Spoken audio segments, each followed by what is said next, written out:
When I got the lectureship brochure and I saw that I was the first speaker after lunch, I asked, why me? Then I realized that was my topic. It's so good to be with you. I appreciate this congregation more than I can possibly put into words. I'm thankful for the school. I'm thankful for the director, for all of the teachers, and for the sound eldership that oversees it. It is always a great honor for me to appear on this lecture series. Why me? It's ironic that this happens to be the title of my assignment because this was the question I never asked once in my 2-year siege with pancreatitis. I simply refused to utter it, even once.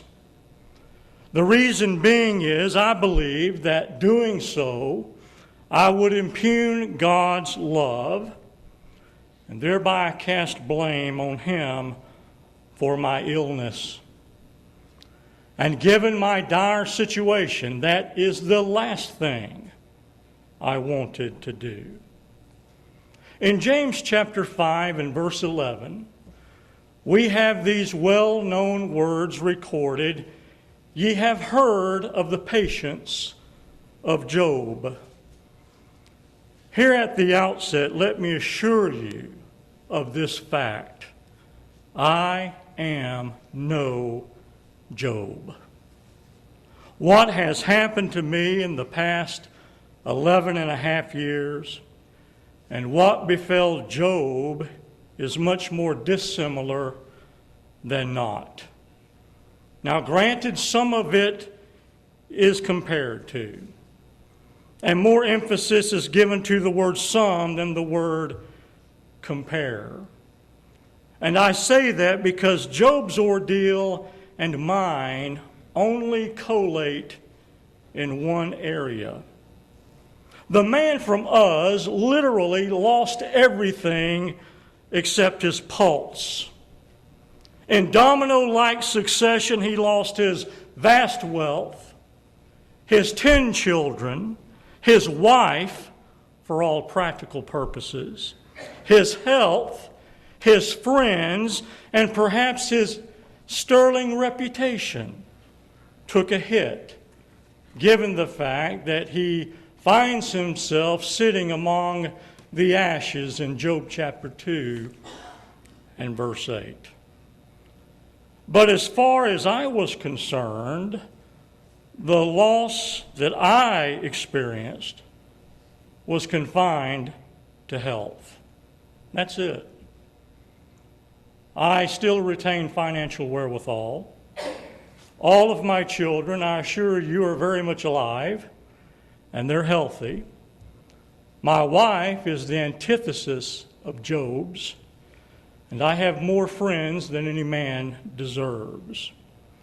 And as for sitting, most of that time is done in a lazy boy recliner, and never in ashes. Most emphatically, I say again, I'm no Job. To say that I am is a gross overstatement. And therefore, any parallel made between me and the beleaguered patriarch is lopsided at best.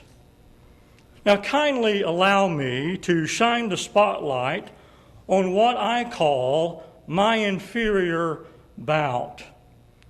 Because through the years, well-meaning brethren have said, now you know how Job felt.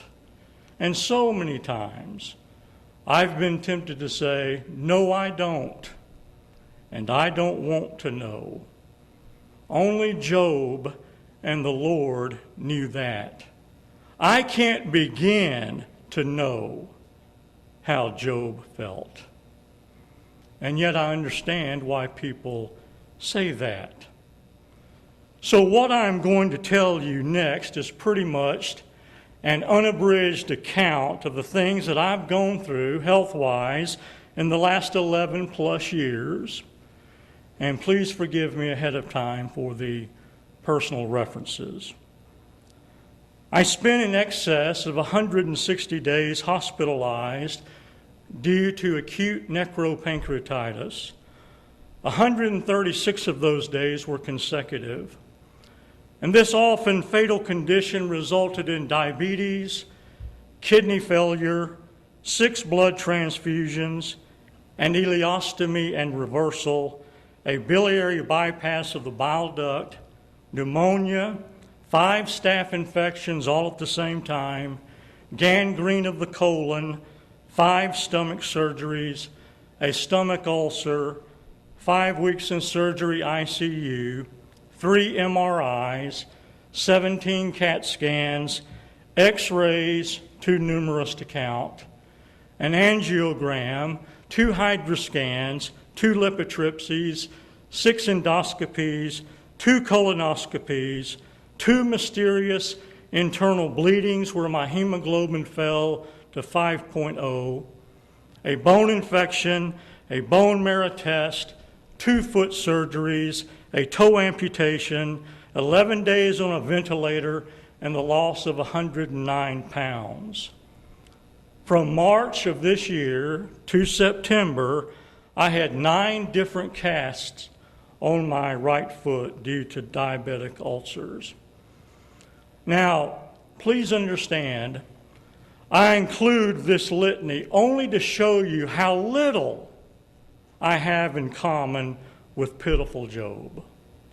All of my problems have been restricted to the area of health. And furthermore, those problems have been spread out over a decade. Job, on the other hand, was hit with tsunami force. And all these things happened at once, sweeping away everything that was near and dear to him, the loss of health just being one. And other than our names beginning with the letter J and the loss of health, that's about the extent of our commonality. Also keep in mind that Satan personally touched Job.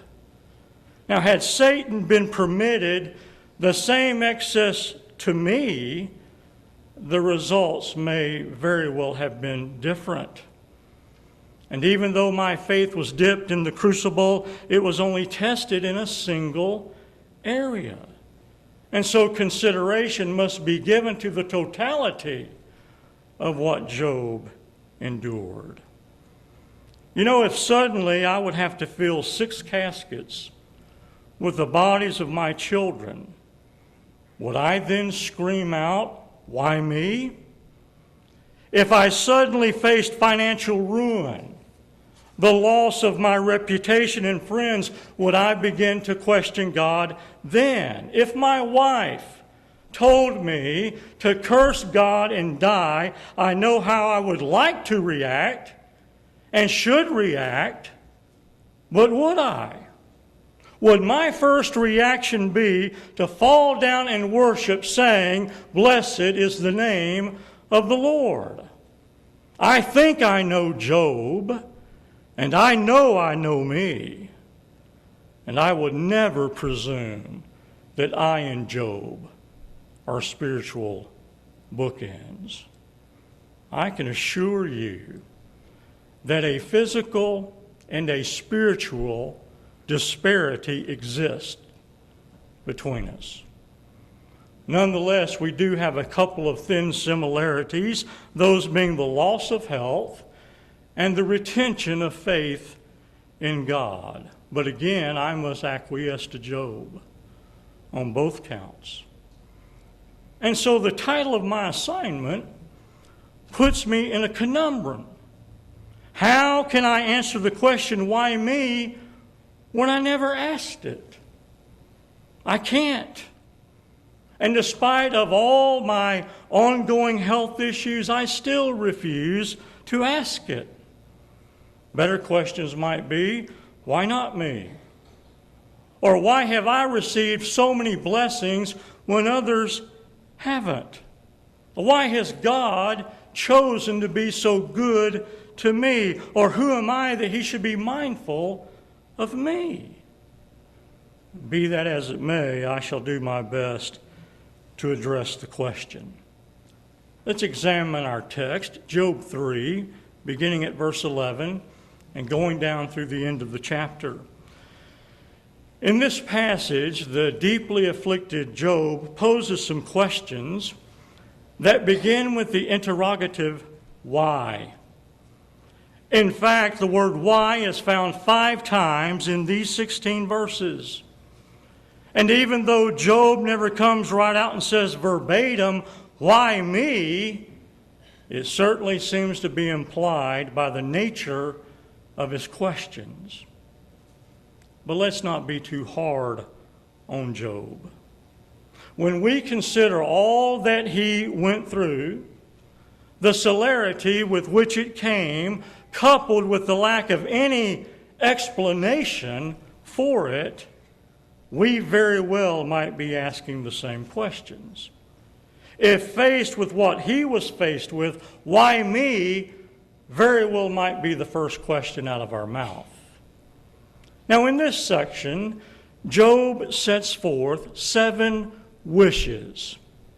3 are morbid, 3 are agreeable, and 1 is inexcusable. The first one is his wish for death in verses 11 and 12. Why died I not from the womb? Why did I not give up the ghost when I came out of the belly? Why did the knees prevent me? Or why the breasts that I should suck? These morose words underscore the horrendous emotions that Job was experiencing at the time. And the chapter begins with a very unusual birthday wish in that Job wishes he had had no birthday. But since he did, he craves it to be wiped off the calendar and to be expunged from the birth roll of history. In verses 11 and 12, Job continues the same line of thought by asking why 4 times regarding the circumstances of his birth. Now, he may not have had a death wish when he said these things, but in retrospect, he clearly wishes that he had never been born. And I don't believe these verses show in any way that Job was suicidal. If, and I mean that word if suicide is what his wife has suggested in chapter 2 and verse 9, he had already rebuffed her for it. Now, was he depressed? He certainly was. Dejected? Absolutely. Despondent? Sure. Who among us wouldn't have been? And though Job is unique, chapter 1 and verse 8, he was nonetheless a man. But his wish for death was only retrospective. His death wish applied only to the day of his birth. There is absolutely no evidence at all that Job ever considered taking his life. The idea of suicide just doesn't mesh with his character. Nevertheless, it is clear from these verses he wished he had never been born, because had he not, he would have been spared these afflictions. Instead of being suicidal, Job resigned himself to meet life with grim resolve. It's as though he is saying, if I had never been born, I would not have to live. And no matter how traumatically demanding the requirements were, living was his decision. Now, was not Job, by intimating these questions, asking, why me? I think so. Is that not at the root of all his questions? Essentially, they can be condensed into, why did I have to be born? Why me? He states, I'd been better off had my mother suffered a miscarriage. Why didn't that happen? Or why wasn't I stillborn? Why was I allowed to draw my first breath outside the womb? Why was I permitted my mother's nourishment? Why did I live long enough to be bounced on the knee? All of these questions smack of why me. But notice that Job omits any allusion to wishing his mother had aborted him in the womb. Surely, if such a brutal practice was condoned by God, the pen of inspiration certainly would have revealed it in Job's case. On the other hand, I had a wish for life. In the past 11 years, things never got so bleak that I began asking similar questions. But in all fairness to Job, I didn't undergo anything remotely close to what he did.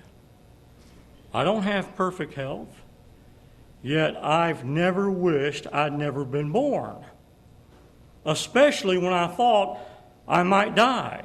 But if I suddenly found myself sitting on an ash heap, scraping myself with a potsherd, having lost everything and everybody, I doubt that I could resist blurting out, why me, Lord? Why did you let me be born? The second wish Job expresses is his wish for the grave, verses 13 through 16. For now should I have lain still and been quiet. I should have slept, then had I been at rest. With kings and counselors of the earth, which built desolate places for themselves, or with princes that had gold, who filled their houses with silver, or as an enemy untimely birth, or as a hidden untimely birth, I had not been as infants which never saw light. Not only does Job wish he had never been born, he also wishes he had long been buried. And this morbid desire stresses, I think, how horrible this man felt.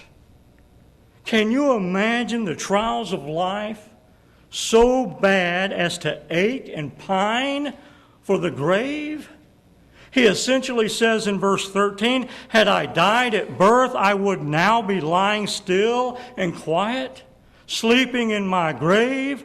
Oh, what pain and anguish he was going through. He is reeling over the sudden death of his children, and to compound matters, he's covered from top to bottom with burning boils. Lying still? Hardly. Lying quietly? Impossible. And yet he reckons if he was in the ground, he would be at rest, unable to be reached by such sorrow and pain. In verses 14 and 15, Job mentions entombed kings, counselors, and princes. Why? What is he hinting at? He seems to be saying if warmongering kings and bloodthirsty advisors of such are at peace in their graves, why can't I be? And he continues in verse 16 by expressing the futile wish for an early miscarriage. The word hidden indicates a very early miscarriage. In fact, so early as to be unable to distinguish the gender of the fetus. And this wish is in harmony with his words of verse 3. Let the day perish wherein I was born, and the night in which it was said, there is a man-child conceived. Verse 16 clearly shows that Job is not saying those who are not born are not human, as the abortionist would have us believe. Neither is Job bringing into question the fact that the unborn have souls. He is only saying that those who die before they are born will not have to suffer as he has suffered. Now let's take a moment and consider the grave's motivating factor. What was it that caused Job to wish for the grave? Was it his loss of wealth? It's highly doubtful. After being hospitalized only 2 weeks of what would turn into 20, material possessions meant nothing to me. I had recently bought a 100-year-old Victorian house. I had a new pickup in the garage, and I can truthfully say that those things did not mean a thing in the world. A life-threatening illness puts things into perspective mighty quick. As for Job's loss of possessions, I seriously doubt from God's appraisal of him in chapter 1, verse 1, and again in verse 8, that he had a predilection for covetousness. His attitude, the Lord gave and the Lord hath taken away, blessed be the name of the Lord, is admirable. Was Job's wish for a plot in the cemetery brought on by the loss of health? Once again, it's doubtful, because sickness made me want to get well. And when the doctor grimly informed me that my condition had a high mortality rate, I desperately wanted to live. And so I don't think it was the boils and the fever that had Job pining for a hole in the ground. Was it the virtual loss of his wife? Surely her discouragement played a role. Was it the loss of his social standing? No. Not when we consider the character of the man and the remarkable things that God says about him in the beginning of the book. And so, without question, the tragedy that hit him the hardest and made his life hardly worth living was the death of his children. All the rest could be regained, and according to chapter 42, it was.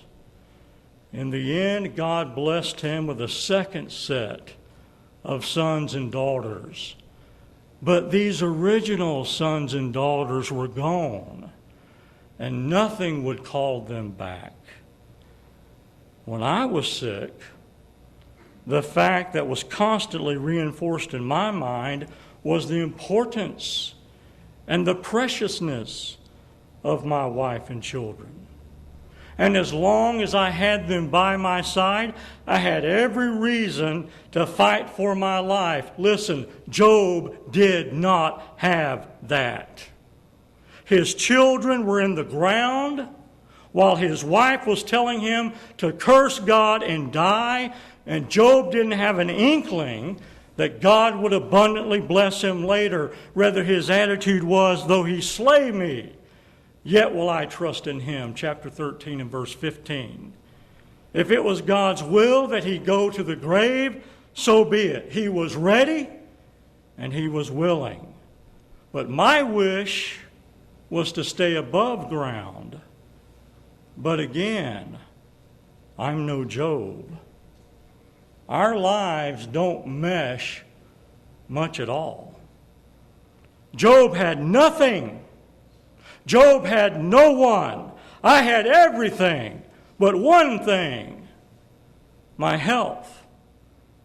And so peace was more attainable for me than he. Job's third wish is his wish for peace, verses 17 through 19. There the wicked cease from troubling, and there the weary be at rest. There the prisoners rest together. They hear not the voice of the oppressor. The small and great are there, and the servant is free from his master. Rest in peace in the hospital is rare. But I realized, and I found another kind of peace and another kind of rest. And I believe that God would eventually make me better. And though I never asked him, why me? I'll tell you this, I did ask him, how long? How long will it be until I recover. And finally, after 100 days in the hospital and countless prayers, I began to get better. God heard and answered those innumerable prayers, and in just a little over a month from that point, I was discharged. And I then understood firsthand what Paul meant when he said, "Be careful for nothing, but in everything by prayer and supplication with thanksgiving let your requests be made known unto God, and the peace of God that passeth all understanding shall guard your hearts and your thoughts in Christ Jesus."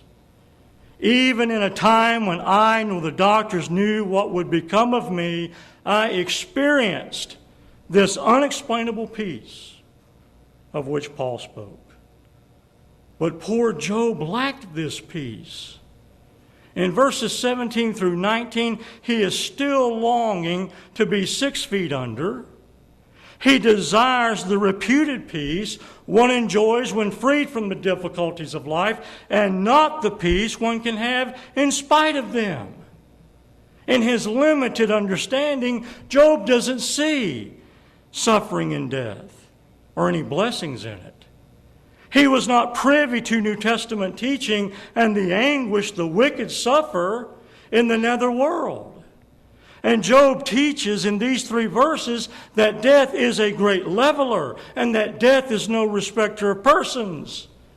His concept of death was simply an escape from life's miseries. But we know that it's far more than that. For the faithful child of God, it is entrance into the celestial realm. But for the wicked, it is a casting into everlasting fire. Keep in mind that Job's wish for peace was misguided, being made in the thick haze of grief. However, his probing question, "If a man die, shall he live again?" reveals he had hope for more than just a grave to occupy. Job's 4th wish is his wish for understanding, verse 20. "Wherefore is light given to him that is in misery, and life unto the bitter in soul?" Here Job skirts ever closer to asking the lamentable, "Why me?" He seeks understanding. He's groping for an answer. Here is a man who has been materially blessed beyond compare. Not only that, he was one of a kind in the spiritual department. So why is he suffering? Why did all this tragedy befall him? He seems to be asking, why did I enjoy such a high quality of life only to be on the verge of having it snuffed out? I don't think Job is throwing a pity party.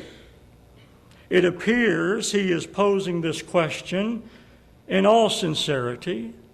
Little does he know the tremendous impact his life and patience would have on every generation to follow. And without doubt, this is one of the main reasons God allowed him to suffer. To show everyone that faith and trust in God enables us to get through anything life hurls at us. Unlike Job, I had the hindsight of Scripture, which reveals to me the benefits of suffering. This was one advantage that enabled me to have the will not to complain to God and not to ask the question, why me? Suffering helped me to see my dependence upon God. Illness helped me see the power of prayer. It brought me closer to God. It caused me to have a greater appreciation for my blessings. It helped instill in me empathy for others when they suffer. It built patience. I knew all of this firsthand, but Job didn't. And that causes me to have even greater admiration for this battered man. His 5th wish is similar to the first, in that his wish for death is restated in verses 21 and 22. which long for death, but it cometh not, and dig for it more than for hid treasures, which rejoice exceedingly and are glad when they can find the grave. Oh, how he suffered. Later he says, my soul chooseth death rather than life. My days are extinct. The graves are ready for me. Job 7 in verse 15 and 17 in verse 1. It's hard to imagine a person's pain and grief being so intense that they would rather dig their own grave than dig for treasure. And although Job craves death and knows that no one would blame him for taking his life, he knows he cannot. Permit me to restate my wish for life. Pancreatitis is a dreadful illness to endure. But in spite of the agonizing abdominal pain, the non-stop bouts of vomiting, I never once relished going to an early grave. I happily chose living in chronic pain over death. I gladly dug for the treasures of life. I tried to keep the thought of dying out of my mind. In other words, it was the fear of death that helped keep me alive. But I did not know if that would be enough. My spirit was strong, but my body was about to play out. And one morning, my doctor came in with a grave look on his face, and he told me that I would have to have surgery. He then informed me that it was a very high-risk surgery, and a lot of people that have this surgery die.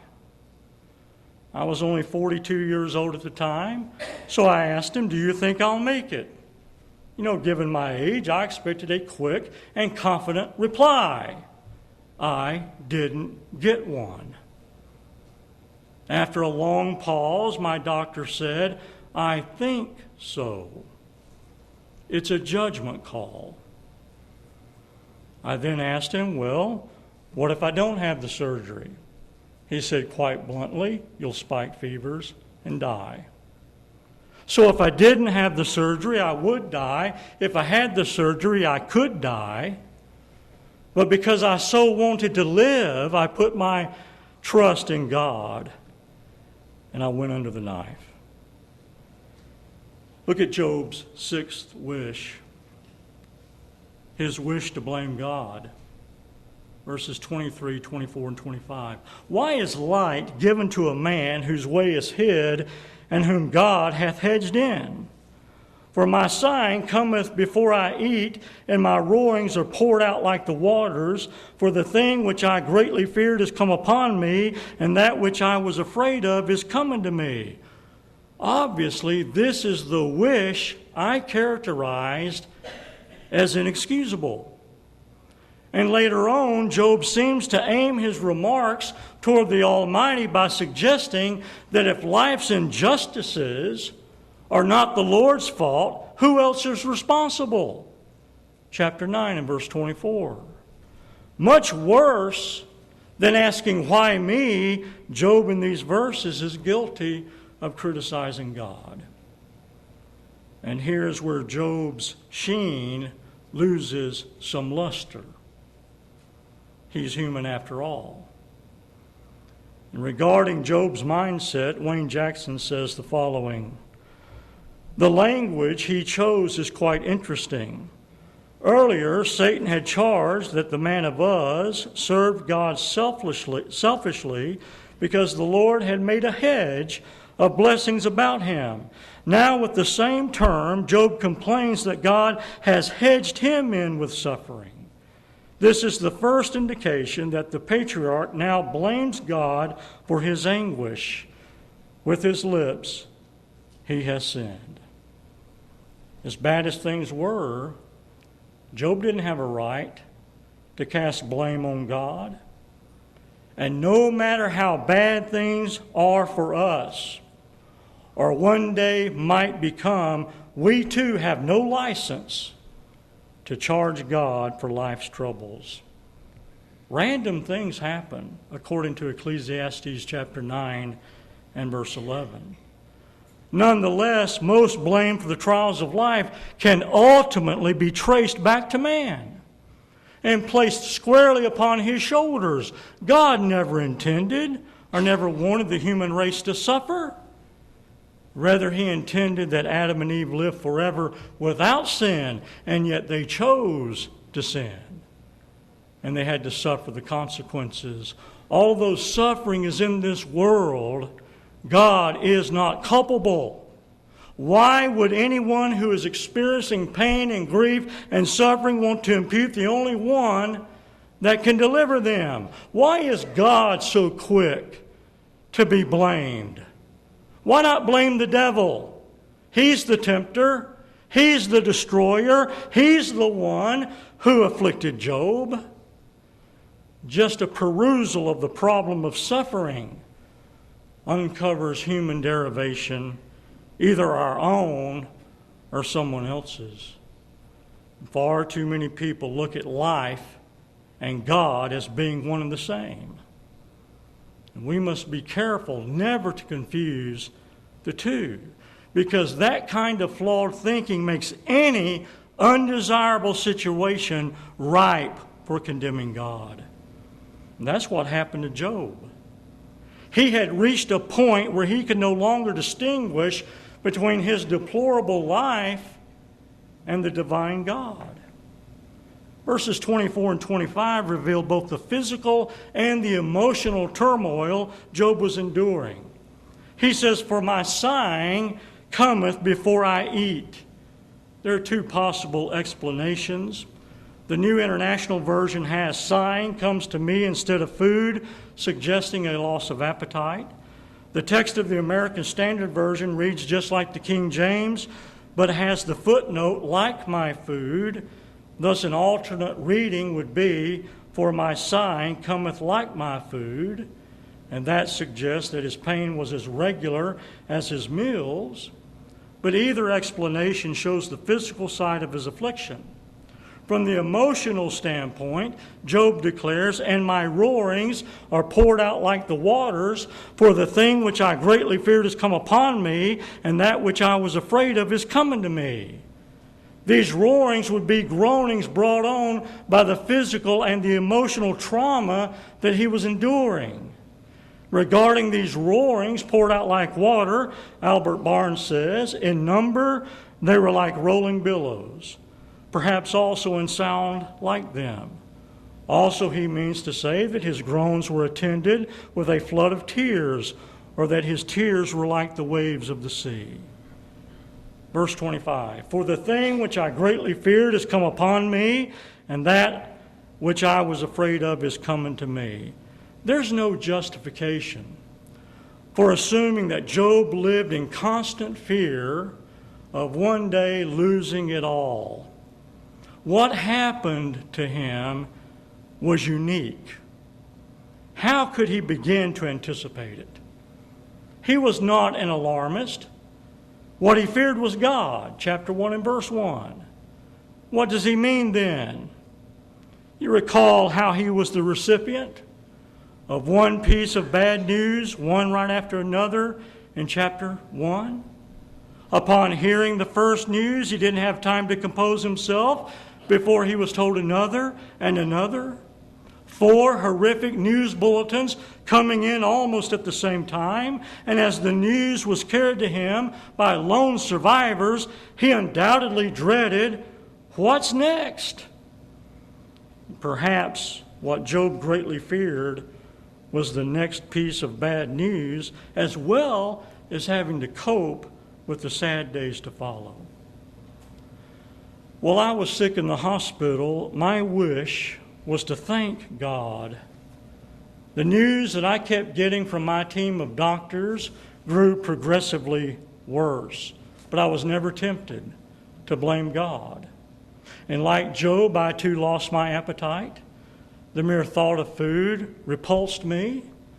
And like Job, I did a lot of moaning and I did a lot of groaning and I shed a lot of tears. But what I did most of all was pray. And brethren all over the world prayed for me. And if I get to heaven, one of the first things I intend to do is ask the Lord how many prayers came up on my behalf in 2002. Until that time, I will remain ever curious as to the number, because without those prayers, I would not be delivering this lecture today. One of the passages that aided me greatly in my struggle for life were the first 3 verses of the 103rd Psalm. Bless the Lord, O my soul, and all that is within me. Bless his holy name. Bless the Lord, O my soul, and forget not all his benefits, who forgiveth all thine iniquities, who healeth all thy diseases. In my Bible, above the heading of that psalm, I have etched in ink, Remember 2002. And it serves as a constant reminder to thank God for all he has done for me. And Job's 7th wish is possibly his wish for the former days, verse 26. I was not in safety, neither had I rest, neither was I quiet, yet trouble came. Job appears to be referring to when calamity first struck and kept on striking. But Adam Clarke writes, if this verse is to be read interrogatively, it will give a good and easy sense. And what Clarke suggests is the switching places of I was to was I. Thus having it read, was I not in safety? Had I not rest? Was I not in comfort? Yet trouble came. Throughout Job's ordeal, he unquestionably longed for the former days of security and peace and comfort. But as far as he was concerned, such days were gone forever. Did he appreciate them as much as he should have? I believed he did, since he was a man who worshiped God and was held by him in high esteem. God must have known Job to be a grateful man, because in the end, he blessed him with twice as much as he had before. What about us? Are we as grateful as we ought to be for God's numberless blessings? With what motivation do we ask God, why me? If we ever ask this question, may it be one of thankful inquiry. That is, why have you blessed me so richly when others have so very little? Yes, indeed, sometimes I too wish for the former days when I could take 2 steps at a time, when I weighed 250 pounds and I could bench press my weight, when I could carry a 90-pound bag of cement under each arm, when I could run 6 miles and not breathe hard and my resting pulse was 40. I would simply like to go back to the days when I could feel a pair of shoes on my feet before neuropathy took its toll. But more than all of that, I am thankful for today and each and every day God has given me since he raised me from my sick bed. And so live for today, not yesterday. And may we ever refrain from asking our all-loving God, why me? Thank you.